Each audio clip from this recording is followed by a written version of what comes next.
विचारशील लोगों के साथ में, विचारशील तो मैं नहीं कहूँगा, क्योंकि विचारशीलता एक अगर ठीक तरीके से चले, तो वो अपनी व्यर्थता देख लेती है। सोच विचार शब्द इस्तेमाल करना ज़्यादा ठीक होगा, क्योंकि सोच विचार ठीक तरीके से नहीं चलते हैं, वो बहुत प्रभावों में अपना रास्ता बदलते रहते हैं। हम सोच विचार लोगों के साथ में समस्या क्या पैदा होती है कि जैसे ही किसी आप्त वचन, आप्त शिक्षा के सानिध्य में आते हैं, झट झट से पुराने ही पैटर्न के आधार पर आइडियाज बना लेते हैं। अब जैसे शांत मन, कि शांत मन हो जाता है और फिर आप पाते हैं कि मन विद्रोह कर दिया। अब इस जिस शांति को आप अ, कह रहे हैं कि वह एक उपलब्धि है, वह शांति शांति नहीं है, वो ऑर्गेनिक शांति नहीं है। जिस शांति का आपको पता चलता है वह शांति मौलिक शांति नहीं। शांति रक्त के प्रवाह में है, रक्त का प्रवाह शांति में चल रहा है। आपको पता है कि रक्त का प्रवाह कैसे चलता है? शांति में आंखों में ज्योति है। आपको पता है उस शांति का, जिस शांति से आंखों में ज्योति है, जिस शांति की उपस्थिति से कानों में श्रवण की क्षमता है, आपको उस शांति का पता है?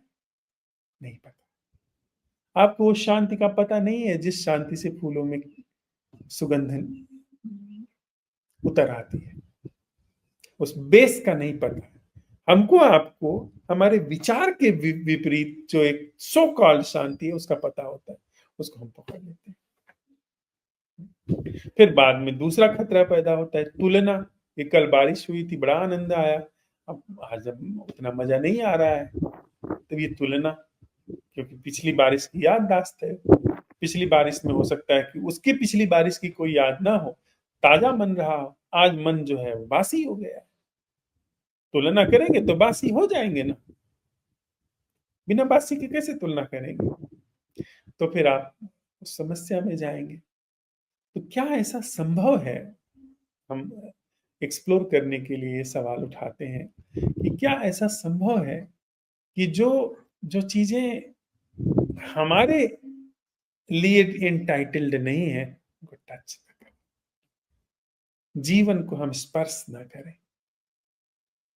संबंध को हम स्पर्श न करें, अपनी भूमिका होश में रखें कि भाई शांति इत्यादि हम नहीं पकड़ सकते, प्रेम इत्यादि हम पकड़ नहीं सकते, हम होश पर अपना कब्जा नहीं जमा सकते, होश को हम साध नहीं सकते।